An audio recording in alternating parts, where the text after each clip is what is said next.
Dirt just pointed out something to me that during the game at Autzen, they played Gundy talking about Oregon. And I'm just like, that's the right way to do the game from a production standpoint. Yeah, he had a quote in his presser last week because the kid was making his first start, and they were like, is it going to be more tough that he's going on the road for his first start? And he was like, nah, he shouldn't be impacted by that.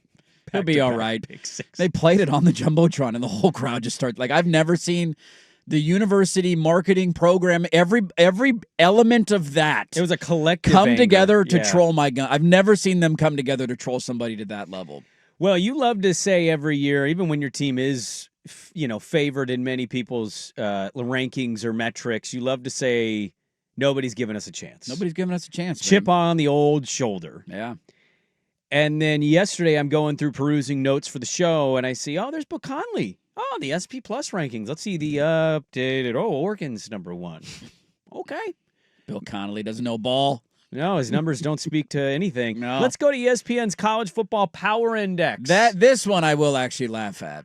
Oregon, number one. Yeah, they went up 6 spots. I want nothing to do with the FPI. Connolly having him number one on S&P Plus is a big deal. The FBI I could not care about. USC was ranked higher than Oregon last year, and Danny Moraine came in, or last week, and Danny Moraine came in and bragged about that. Did last he really? Monday. He's like, hey, see the FBI? It's like, man, if that's what you're bragging about and you're for in Lincoln Riley, good luck to you the rest of the way, buddy. Who has the highest winning, the highest percentage chance to win the national championship according to this? Oregon, 18.1%, 7 above Texas, and 3 above the Ohio State University. Nobody giving us a chance. And you love to claim what national title last year? Was it the Wolf or something? The Wolf? We won 2 of them. We got 2. The Nick and Kristen championship that you won last year that you're hanging in your man cave. According to the Kelly Ford rankings, Oregon is number one in that. So multiple, analytics and rankings coming in, and no longer is that chip is gone, buddy. And I know Dan Lanning will still play into the chip on the shoulder stuff. Nobody's giving us a chance. Yeah, I think quite literally the entire world has. You woke them up with that 69-3 win. Look, I tried to warn everybody going into the year, and nobody listened to me, and it took a 69ing of the Cowboys in order to buy in. I will say this. I think one of the most encouraging signs outside of some of the schematic stuff we talked about in the last segment, I think going into the year, people had 2 genuine questions about how's this going to look and how's this going to look. And I think the 2 most questioned position groups going into the season were undoubtedly wide receiver without Evan Stewart and losing Tez and Trayshawn and all the guys in the NFL. Yep. What do you look like out there? And quarterback. I mean, you've had 2 of the most experienced and successful college quarterbacks run your program for the last 3 years, and they're both gone. And you got a guy who all he did was throw pick sixes, threw a lot of pick sixes. Who said that? Nobody on this show said that Dante Moore threw a lot of pick sixes. Ha ha ha! He looked pretty good. He looks pretty good. That deep ball, that deep ball to Benson was a thing of beauty. Like, that was a gorgeous throw. The opening touchdown. Did he have a bad throw? Because I don't recall one in my brain. Everything was perfect. It was on target. It led guys like the one that did to DeCorian Moore too along the sideline. That wasn't even a built-in rollout. He just read the pressure. They did a great job picking it up. Whittington did. There was a free rusher kind of coming up the middle. He picked it up. He did a little hybrid rollout. Did escape the pocket because he knew pressure was coming and threw an absolute dart. And so I would say, based on what you've seen from the wide receiver room, Benson looks like a solid vet that they've added. DeCorian Moore absolutely looks the part. Kenyon Sadiq, if you get him in the open field, good luck tackling him. So you have weapons galore on the outside, and Dante Moore is playing at a very high level. Now, all of these guys are going to have to show it in a couple of weeks against Penn State, but even if you lose that game, it doesn't mean it's the end of your season. It's a young team. They're facing an environment that they're going to see for the first time together, and so that one's going to be a lot of fun at the end of September, and we'll see how it shakes out. But I think through 2 weeks, they've answered a lot of the concerns or questions that maybe some people had coming into the year. Isaac and Suk asked Lanning about the jersey for Kenyon Sadiq and said, does he got a bigger one? And I'm not kidding. I think he got a smaller one this weekend. I think that jersey's getting smaller by the week, and eventually it'll just be a slightly cut off number 18, like tucked under the shoulder pads. Just and the rest the will be off. his 9 to 10 abs that he probably has. Show the whole body off, man. Unbelievable physique. You know what I would do? If I had that physique, I wouldn't even wear a jersey. I would never wear clothes. Just go tarps off all the time. I would walk around my own house naked all the time. They'd be like, what are you doing? You'd be like, dude, look at me. What do you want me to do? Put clothes on this? Why would I cover this up? he just came out butt naked with shoulder pads, I feel like he'd still score a You can't sculpt something this perfect. No, it's you can't even create this in a lab, man. All jokes aside, though, I will say I don't care how much of an overreaction it feels like today.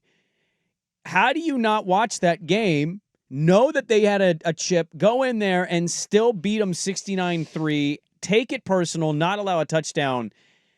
I was wrong. I'm already raising my hand 2 weeks in, and I don't care who the opponents are. It wasn't that I doubted Oregon. I just looked at Oregon, and I'm like, okay, well, some younger guys, new quarterback. Okay, feel out year, but still be good, make playoff. Based on what I've seen in college football, I watched Penn State be up 10-0 against FIU this weekend. Yeah.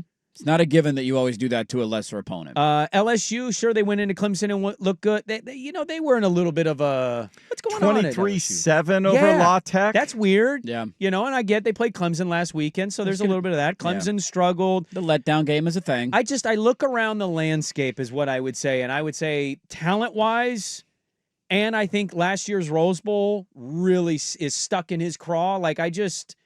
I'm ready to put Oregon in it. I'm ready to say Oregon can absolutely win the whole enchilada. They have the talent, the depth, the speed. The offensive line might be better. And if Dante is going to continue to throw such perfect footballs, why should I be doubting it? I have no reason to at this point. And by the way, the last time you talk about those pick sixes that we joked about preseason, man, that also might have been the last time Oregon State had a good football team in Reser Stadium. Yeah. Yeah, I mean, two things coinciding there. The end of the rise of a player and the fall of a program. The fall of another one. Boy, they really line up, don't they? Well, I would also say that his former program has fallen off, too, because they lost to UNLV this weekend. They didn't just lose, dude. They were getting dominated. And the UNLV linebacker talks a mess going into the game, too, and then totally backed it up with a game-sealing pick, so that was kind of funny. One other quick takeaway on this game that's not football-related, but it did drive me nuts, and I don't know if anybody else had the same takeaway.